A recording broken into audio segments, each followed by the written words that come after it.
so glad you're here with us for this presentation at the FRC Warm-Up Conference. We're here representing FRC 2468 Team Appreciate to present on how we have and are continuing to sustain our outreach initiatives. I'm Kelsey, a senior at Westlake High School. I've been part of the FIRST Robotics program for 4 years and am the Outreach Co-Lead, STEM Girls Lead, and LilyPad Lead on our robotics team. I'm Sid, a junior at Westlake High School.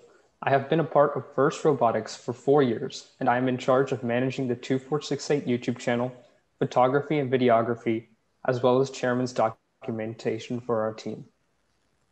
I'm Arohi. I'm a junior at Westlake. I've been a part of FIRST Robotics for 5 years, and I'm the president of 2468 STEM Advocacy Initiative, SACOT, and I'm also the team's marketing and social media lead. So before we begin, let me further introduce our team a little bit. As I said, we're part of FRC 2468 Team Appreciate, based in Austin, Texas, at Westlake High School. But we represent more than just one high school team. In fact, we're 52 teams spread throughout the Eanes K-12 school district, with 5 teams in the high school, 3 teams in the middle school, and 44 junior level elementary school teams. This year alone, our program is expected to be home to over 4,400 students, and over the past 12 years since our team began, we've created a collective impact on over 1.4 million people through local outreach initiatives, the global reach of our initiatives, and even a feature in a blockbuster film. As you can see here are the robots we've built throughout the years. We always name our robots based on something important to us.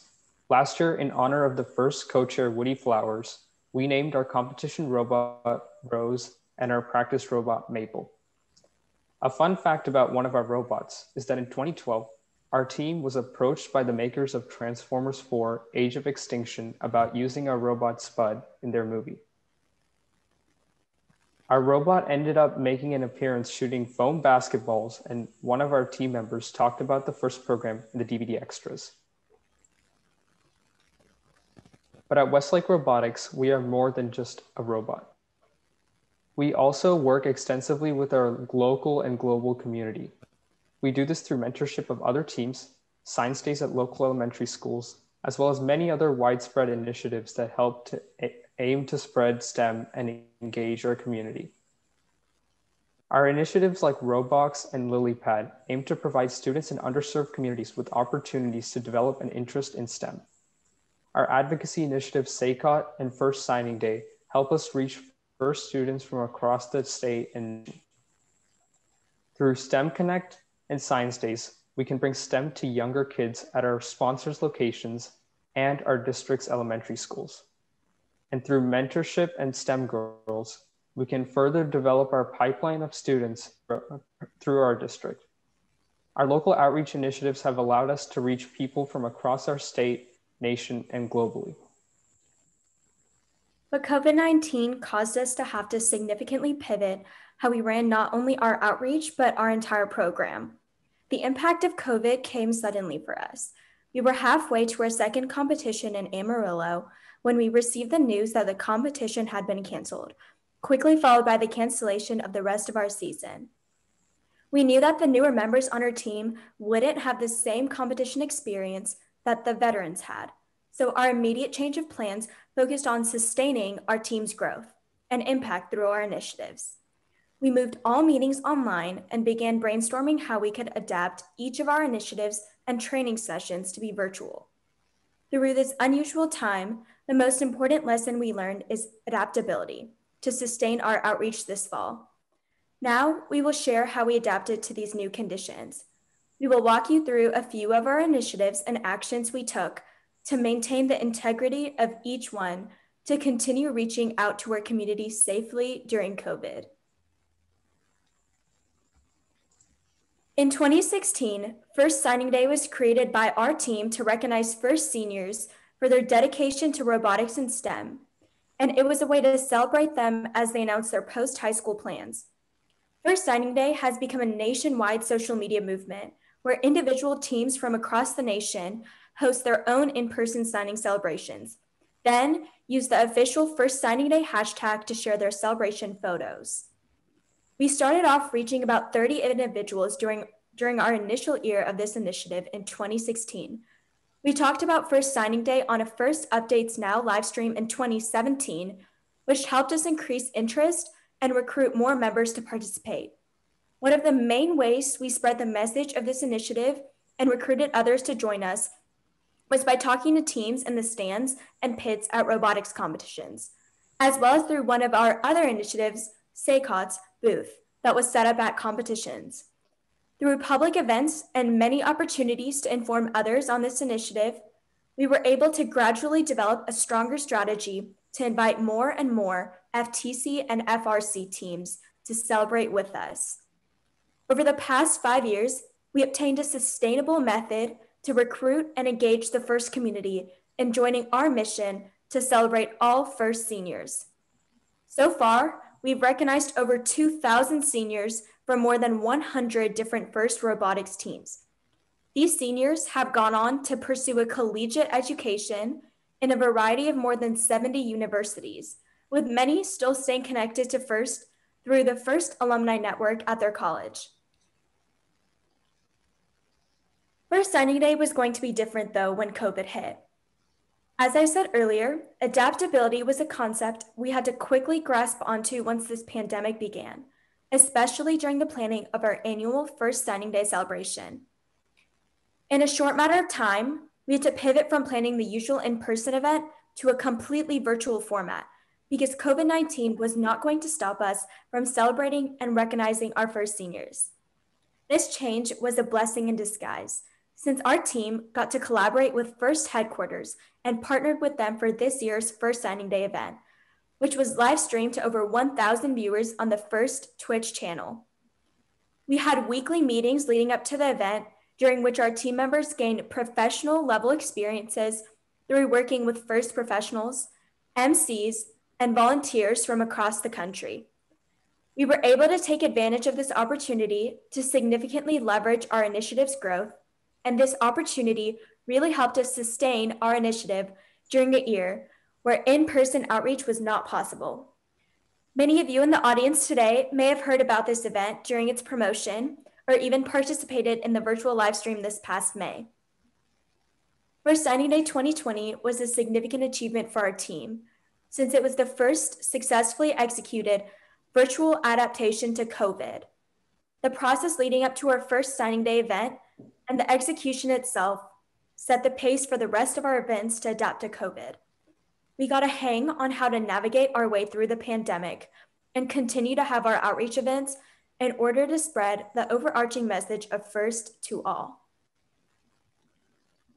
STEM Connect is our team's week-long summer curricula that strengthens our partnership with our sponsors. It's a huge contributor to our team's self-sustainability as our main source of funding, while teaching the younger members of our community STEM skills through various activities. The camps are run and organized by our team members, but are hosted at our sponsors' corporate locations. In the past 5 years, we've created STEM Connect partnerships with 19 different companies, such as tech corporations like NXP, Qualcomm, and Intel, and our own school district, Eanes ISD. We invite the company's employees' children to be in the summer sessions and focus on creating a different curricula for each STEM Connect session, including building and programming with EV3 Lego kits, Spheros, CADing in SolidWorks, 3D printing, and programming in many languages, as well as a low-cost robotics kit produced and developed by our FRC team called Robox. So far, we've held over 50 sessions for more than 1,000 participants from the district level to the international level combined. By reaching out to these companies, usually through a pitch given by our team members, we're able to partner with them and utilize their resources, whether that's in the form of a sponsorship or using their facilities for STEM Connect camps. With their support, the initiative becomes a lot more feasible in ensuring its sustainability and finding opportunities for it to grow. STEM Connect benefits not only our program, but also the companies that our camps are held at. Our sponsors benefit because this camp is like a bring your kid to work day for employees, and we benefit because in return for providing that STEM opportunity, we gain funding that goes toward WESTA. WESTA is our district's nonprofit that 2468 created in order to manage our finances in all of our district-wide FIRST teams and CTE courses at Westlake. In 2019, we were also able to support WESTA through our district STEM Connect initiative to fund a second full-time robotics teacher and a second FRC team at our high school to support the growing interest in STEM.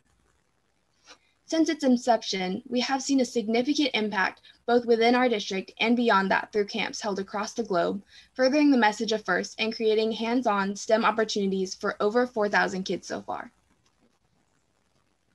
After developing this initiative, the virtual restrictions we faced this year due to the pandemic were a huge challenge for STEM Connect.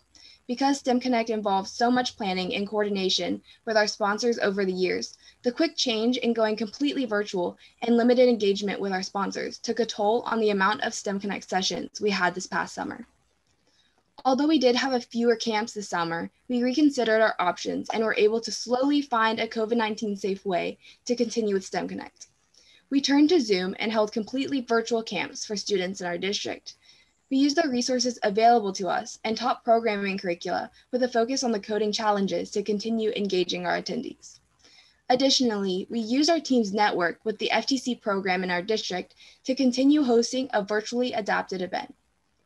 Through the help of our school district's main computer science teacher, our program's head FTC mentor, and many veteran FTC members, we were able to continue bringing hands-on STEM experiences to kids through the JavaScript coding platform.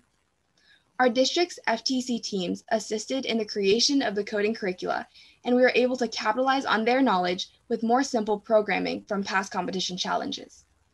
Though we faced challenges with making the summer STEM Connect experience comparable to the past years, it was a really unique challenge for our team to utilize our resources and for our campers to program and test their code at their own pace, followed by compiling their work directly onto FTC robots from the comfort of their own home. After this past summer, we look forward to taking this new virtual model for running our STEM Connect sessions and developing it even further and implement it in sharing years to come. Through the experience and insight gained from learning how to conduct a virtual event for First Signing Day and our STEM Connect sessions, we decided to introduce a new speaker series called First in Focus to stay connected and strengthen bonds between FIRST teams from across the nation.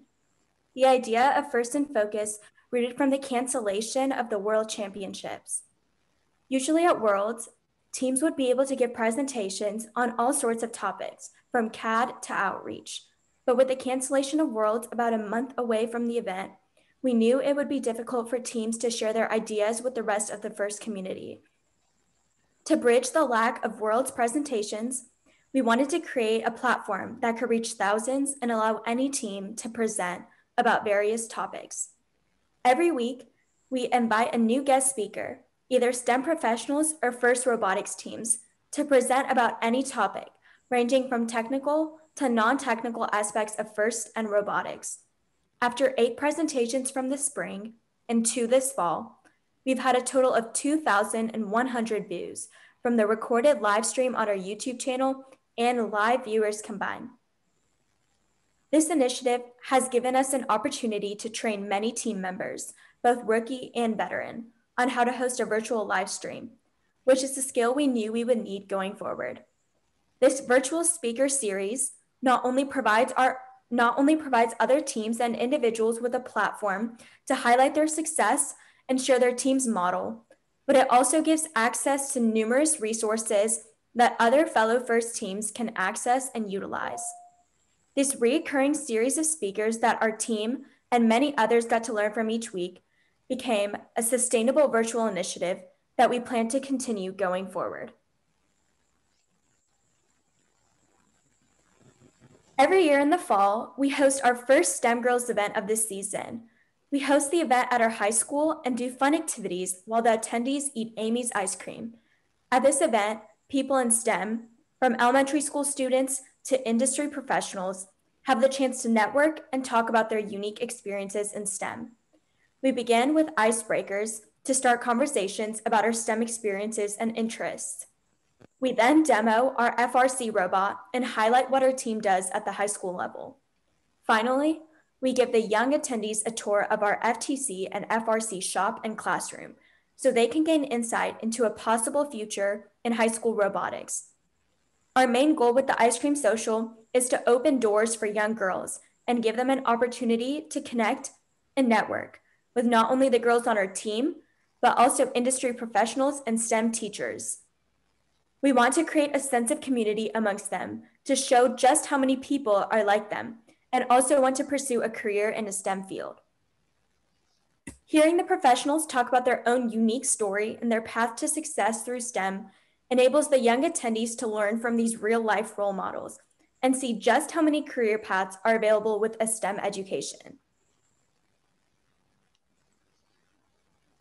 Usually, this event takes place at our high school with us giving out ice cream. However, to follow COVID safety guidelines, we were faced with adapting our first STEM Girls event of the season, the Ice Cream Social. We explored many variations of pursuing combinations of online and safely in-person options, but finally decided to maintain the integrity of the social networking aspect of the event and plan for a socially distanced outdoor social. By hosting the event at our school's soccer field, we allowed room for attendees to stay socially distanced. Rather than providing ice cream, we simply encouraged attendees to bring their own ice cream or snacks to the event. This way, we were able to create a safe and inviting environment to continue reaching our community. We also had to adapt with the event's activities. One thing we kept the same from previous events are the robot demos, with both our FRC Teams robot and a robot from one of our district's FLL teams. However, one addition to the event was inviting 2 female figures in the STEM field to speak to the students on our team, as well as the attendees, including the First in Texas board member, Ms. Susan Ashmore, and the member of the Eanes ISD Board of Trustees and social legislation advocate, Ms. Heather Sheffield. By having short but in-depth speeches by these women, they shared their inspiring stories and messages while not losing the attention of the younger attendees. We also played a virtual game, a Kahoot, so that the girls could be on their own devices while still engaging with the group. This adaptation and addition to our event was a great opportunity for our team to not only build on previously established relationships with the girls and our speakers, but also invite and reach out to a larger audience throughout Austin rather than just our school district. Sustainable outreach is all about utilizing a preferred and ideal method to progress our initiatives. And the new method we developed during the pandemic to adapt our annual ice cream social is a format that we plan to continue going forward by keeping some key components that sparked our audience's interest at this year's event. Club Z is an after-school program for underserved students in the South Austin area. Through our STEM advocacy initiative, SACOT, we pursued partnering with Club Z by creating the initiative SACOT Gives Back and brought them STEM and robotics starting in the fall of 2019. We introduced over 32 children from ages 6 to 13 to a 6-session STEM curriculum consisting of robots, building and programming using EV3 Mindstorm kits, Spiros, Lego build kits, and more last fall. We also had one session where we demoed our FRC and FLL robots and explained to the kids on what we work on in high school robotics team. The kids were amazed by how massive the robots that we build are, and many kids said they wanted to do robotics themselves when they got older. It was amazing to see each of them light up when we worked with them on these activities. As part of a team who has access to a thorough STEM education, along with resources and funding from other initiatives like STEM Connect, we are able to create a segue to similar learning opportunities for these students who are limited in an underserved community. For many of these students, our interaction with them was one of the first times, if not the first times, they had ever been exposed to in-depth STEM learning robotics. Through the continuous sessions and newly created curriculum, we saw a huge impact and a high level of engagement coming through from these students, making us hopeful for the future of accessible STEM learning to all, regardless of their background or socioeconomic status. When the pandemic hit, we still wanted to continue our partnership with Club Z going into this school year. We faced the challenge of ensuring that the kids would be engaged and interested in a refined curriculum. We had to plan the sessions with the knowledge that some age groups might be hard to teach through Zoom, since they depend on in-person interaction to keep them focused on our activities. After considering all the factors that would affect our virtual sessions and much adapting of our curriculum, we had a plan in mind for how this would work. For each session, we have 3 SACOP members Zoom with the kids and a couple of Clubsy adult volunteers. We introduce ourselves, talk with the kids, show them different videos on how FIRST works, along with some fascinating videos on robotics innovations before we transition to our main activity of the session, Lego build kits. One of our SACOP team members drops off bags of these kits at the after-school center prior to the Zoom call. SACOP members walk the kids through building their own new Lego toy during each of our sessions, and they get to take it home. Once we finish building the Legos with the kids, we end with playing fun games and saying our goodbyes. So far, our SACOP team has had 2 successful virtual sessions where we were able to connect with the kids at Clubsy as much online as in person. By continuing sessions during the pandemic, we were able to sustain and strengthen our relationship with Clubsy.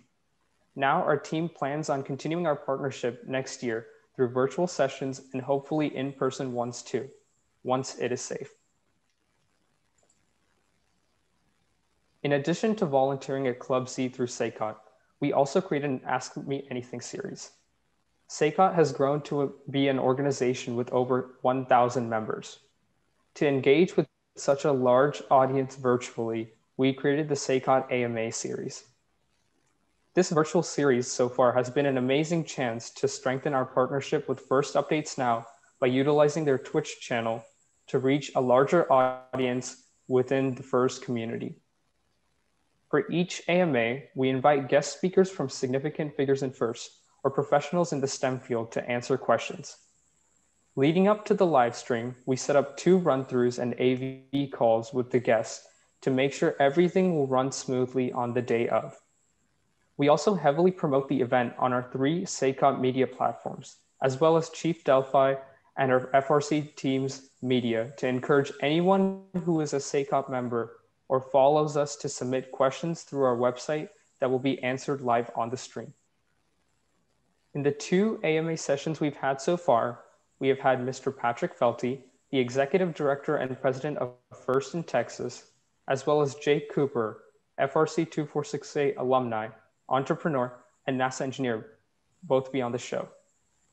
Through these Ask Me Anythings, we not only get to grow our team's network, but also continue building on previously established relationships. This way, we provide an engaging show while also allowing our students to meet with role models in the FIRST and STEM field.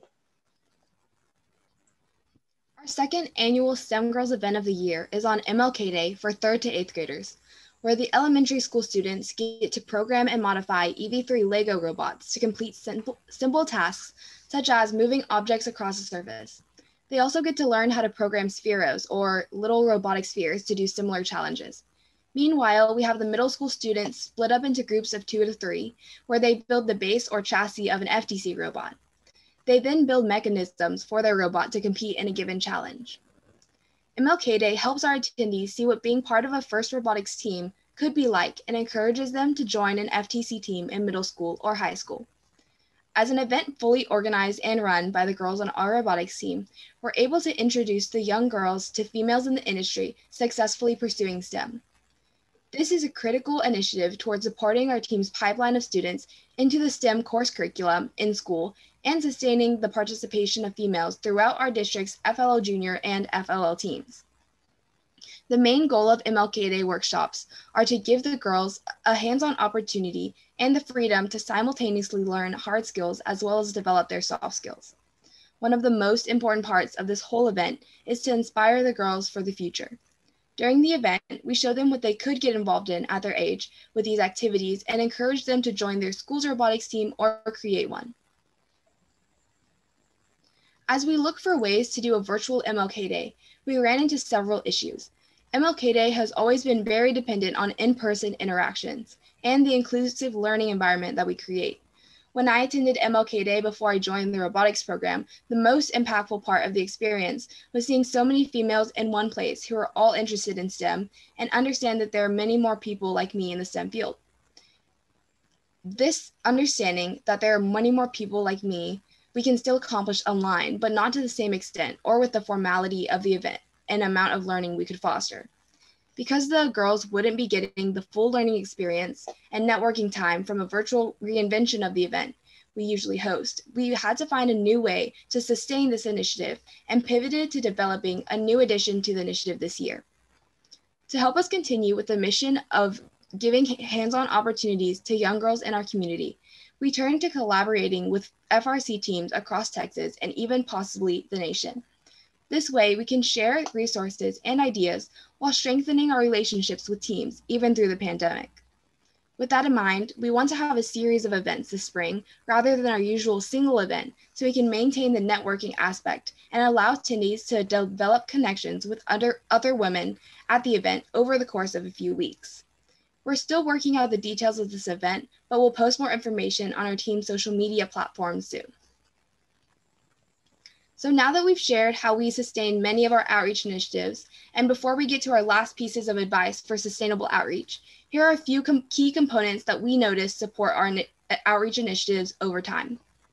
So the first one is student leadership pipeline. On our team, we never vote or intentionally select the students who take on leadership roles. Instead, those students show the most dedication and interest as future leaders on our team will end up in those positions. This ensures that our leads for each initiative are students who care and are invested in the mission of each one. Then with these leaders, try to think of an end goal of your outreach projects.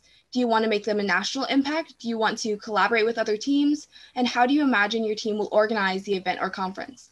From there, with an idea of what you want to achieve, you can find a place to start small and slowly take steps to constantly grow what you have toward that idea, whether it's through additions to the initiative itself or membership or the scope of your impact.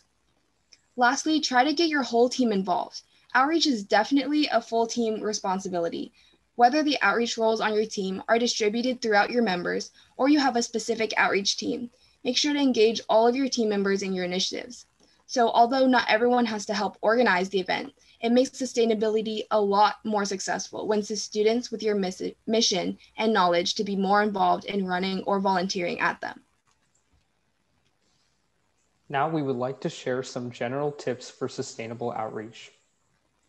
When networking, it is important to consider the connections you already have access to. Reaching out to other FRC teams around you is a great way to establish strong connections outside your team. Contacting local businesses and organizations is another way you can grow your network to create lasting partnerships and opportunities for future pitching and fundraising. Many of your team members and mentors may also have valuable connections that your team can utilize to further your initiatives.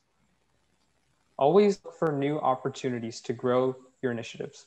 Broadening the scope and reach of your initiative by getting more and more people involved can result in a much larger overall impact.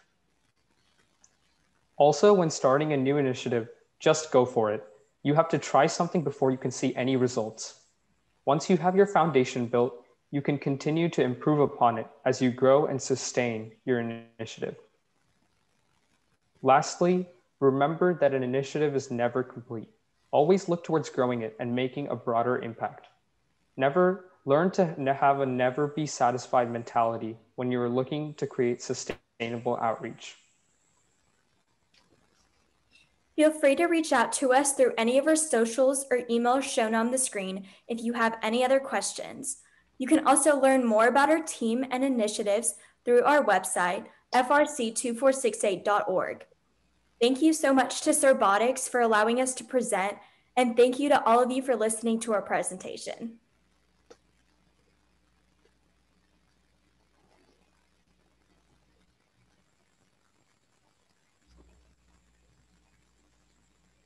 Okay, well, Kelsey or Rohi, thank you very much. May I also send my apologies to Sid? I skipped you in the introduction, but it's also an honor to have you here with us today.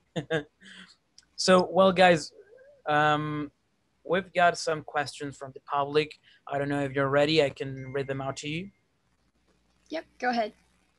Okay, so first question, anonymous. How do you involve in your community? So usually whenever we're going about our initiatives, trying to get our community involved and to be part of our initiatives and at different events, we usually reach them through our different networks. So for instance, our coach has an email group that he can send out to all of the students and families in our district. And then from there, those families are able to share it throughout their neighborhood websites or anything like that to get the word spread out. And that's how we usually publicize our events to our district.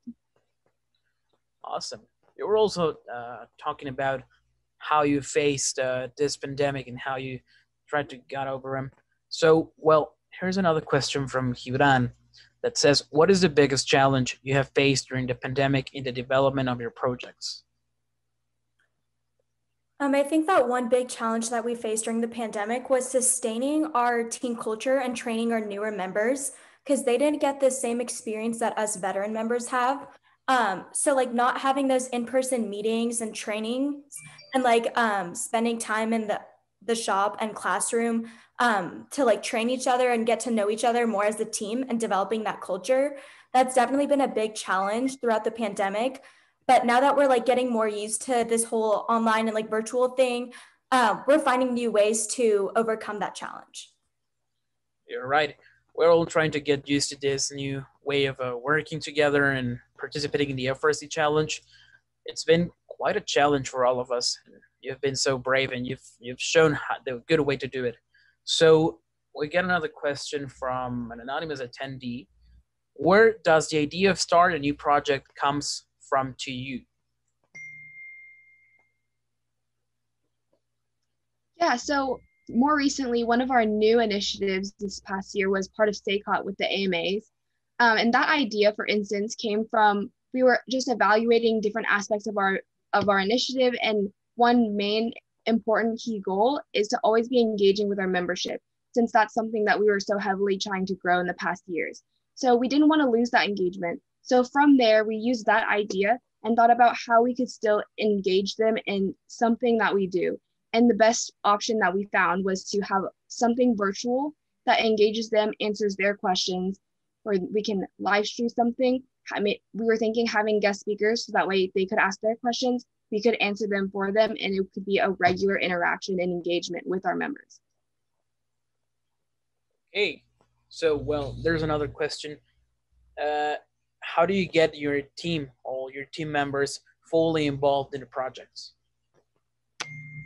I think the best way to get your full team involved in projects is by reaching out to other sub-team members in your team and making opportunities available for those who want to participate in outreach events.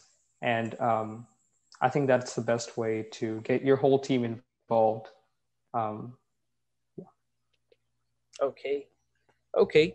So, well, we're getting more questions about your tips for rookie teams, but we'll get to that in a moment. So I get another interesting question here. Do you think continuity is the most important thing in a social project? Yeah, I definitely think continuity is definitely in there. And with that, along with that, make sure that you're always trying to grow that initiative. So like we were saying during our presentation, if you have a starting point and think of what you want to get to, a larger goal, a larger impact, a larger involvement in your community, then work with what you have, continue that as best you can. And when you find opportunities, whether that's through your network or other teams in your area, then you should work with them, use their resources, and always be growing from that starting point. Awesome. So, well, I was telling you that we got a bunch of questions from rookie teams, and well, I'd like to sum them up in this one from Antonio Rafael Cedillo Rodriguez, who asks, what kind of events do you recommend for a team who wants to begin expanding their scope? For example, from local to global or an enclosed global, only the school community to generate community. I definitely think that starting local, if you're a rookie team, is important because working with your like community that is near you and surrounding you is definitely the best way to, I guess, utilize your resources if you're a brand new team and to develop those connections with your community. And then as you continue to progress through FIRST, expanding your scope to be statewide and then nationwide, and eventually, if possible, then global is important, but definitely start off local and utilize your connections there within just your school or your team or your district first, and then go from there. Yeah, I would definitely add on to that a little bit. Even though we didn't have much of a competition this past season, if you know any other teams that you met at district competitions, you could also work with them. And for now, since we are still in the midst of the pandemic, a virtual, some sort of virtual event is definitely the best way to go for now. And then with that, like with a few of our events from this past year, we also had to go virtual, which allowed us to involve different individuals from outside of just our district or just our city. We could expand that outward a bit more and reach more of our state community from leveling up in that scope. Okay, so well, you just said it. Last year we didn't have such that opportunity to compete. From when I was doing my research, you just got the opportunity to go to I think it was Greenville or this district event last year. In presential mode. Then you got the remote events. But what are your plans for this 2021 season? What do you think is going to change in the way you work as Team Appreciate in this 2021 season? I definitely think first is that since there are so many different more personal at-home challenge that you can do with your team, then we'll be able to work more with the rest of our team as our outreach and have our events more spread throughout the season, involve them that way, and us involving our other part of our team and the other way, like vice versa. Okay, yeah, we're like 40 minutes ago, the last speaker we had was Kate from the FRC headquarters, and well, she was telling us the same, that they don't know what to expect from this 2021 season, but they know we as teams have the power, and we have been working so hard this last year, even with the pandemic among. So they're sure we're gonna do great. And as the last question, and maybe you can get to your final remarks, what are your tips for maybe not so experimented teams or rookie teams to grow the impact of their projects just as yours? I think definitely take advantage of this time. Being virtual can definitely result in many like blessings and good things that have come out of the pandemic. We ourselves have seen that on Team Appreciate. I think that take the time to find new things that you can do right now when we're virtual and continue to build that relationship any way that you can with your team and with your local community, because that will really help you in the long run once we start in-person competitions again. Mm-hmm. I think I would say just make sure that as you're taking this time to reflect, try to be looking for different resources that you have, because a lot of the time, whenever you are having a virtual event, you can use a lot of the information that you know about your team and how you guys go through the process each season, how your team is structured, any kind of resources or knowledge that you already have. Just try to pick that out and notice those, so that way maybe you can use those and turn it into some kind of outreach and sustain it and grow it from there. Awesome. So, Will, I don't know if you get any more to say. It's been an honor to have you here, guys. Yesterday, we were talking to other team members of Team Appreciate, and you're just amazing. We are really fortunate to have you with us both yesterday and today. We wish you the best of luck, just as we did yesterday to your other team members. We know this last 2020 season was, well, complete madness. And we're sure this year will come with better things for all of us and more opportunities to keep doing what we like and doing what we love, being in first. So thank you very much, Kelsey, Arohi, Sid. Thanks, panelists, says Alex Skivicki from Turkey. He's saying, thank you, panelists. It's been an honor to have you guys. And we'll hope to see you soon again. Thank you so much for having us. We really appreciate it. Pun intended. All right. So, best of luck for this season, and well, we'll see you soon. You This as will be the well. last. You as well. Good luck. Bye. Thank you very Thank much. you.